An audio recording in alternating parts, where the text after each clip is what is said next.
Good evening, friends, dear students.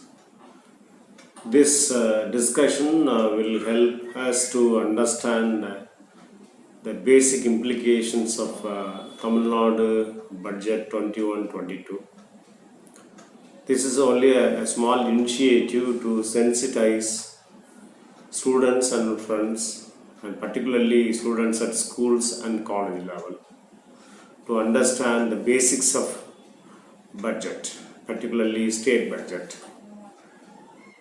Tamil Nadu Budget 21-22 made remarkable decisions on recovering the people from COVID victims and empowering through employment generation, income generation, and price reduction measures.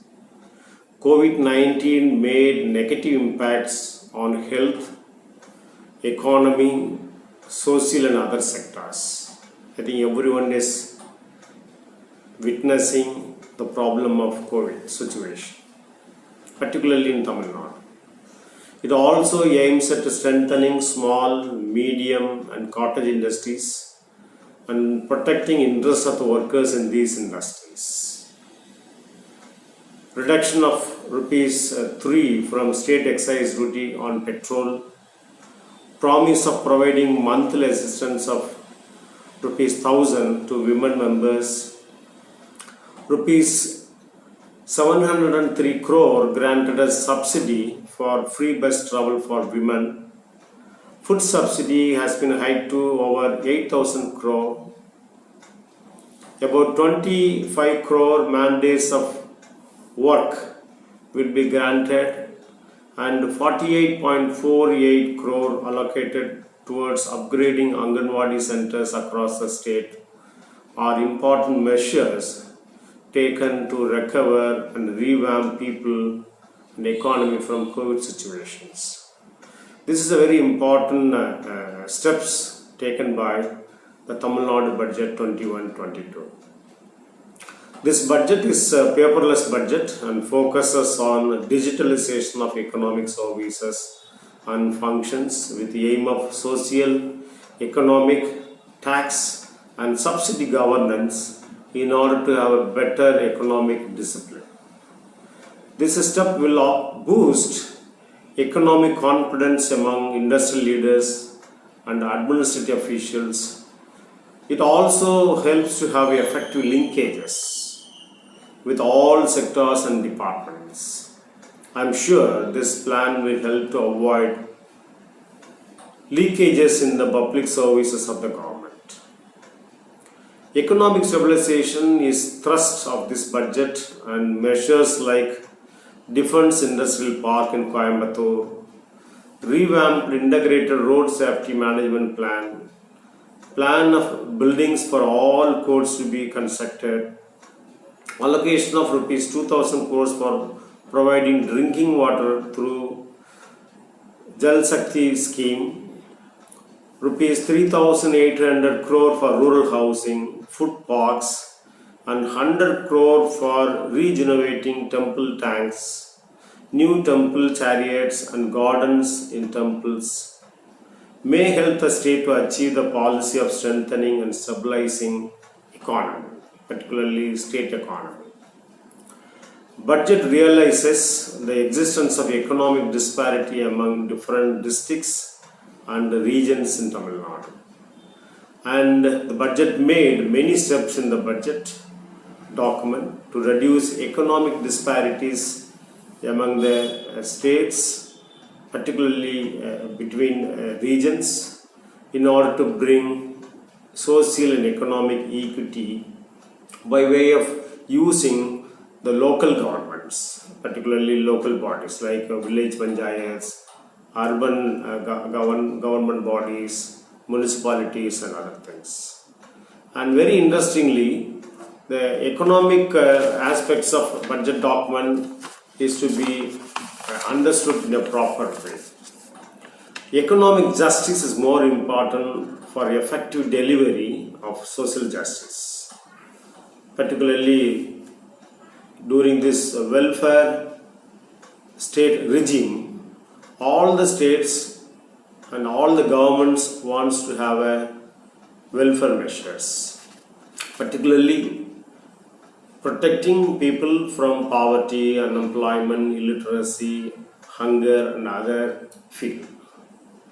In order to promote and sustain economic justice, this budget is trying to find new ways to mobilize non-tax revenue, clean and lean in subsidy allocation, tax and expenditure and revenue discipline, cautioning the problem of more revenue and fiscal deficit are very, very important cautions and particularly points to be remembered in the budget.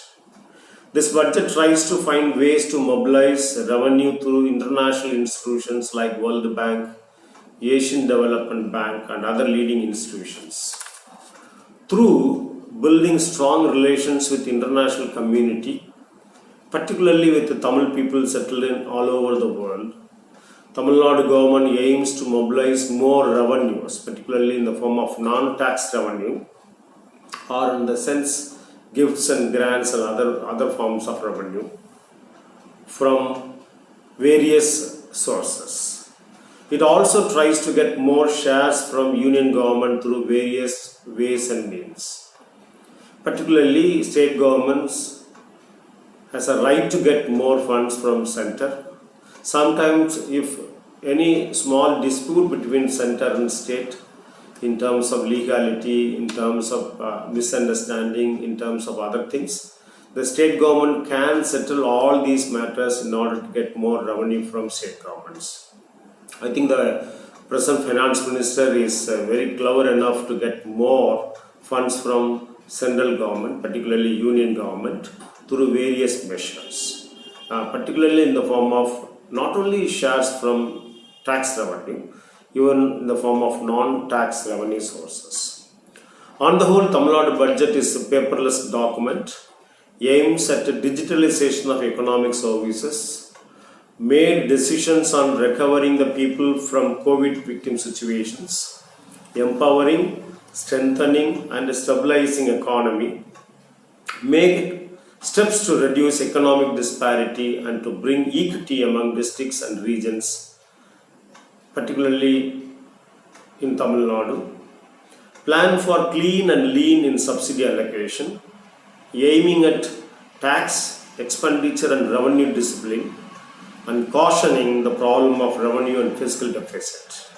I think all the economic students can understand the importance of and the significance of revenue deficit and fiscal deficit.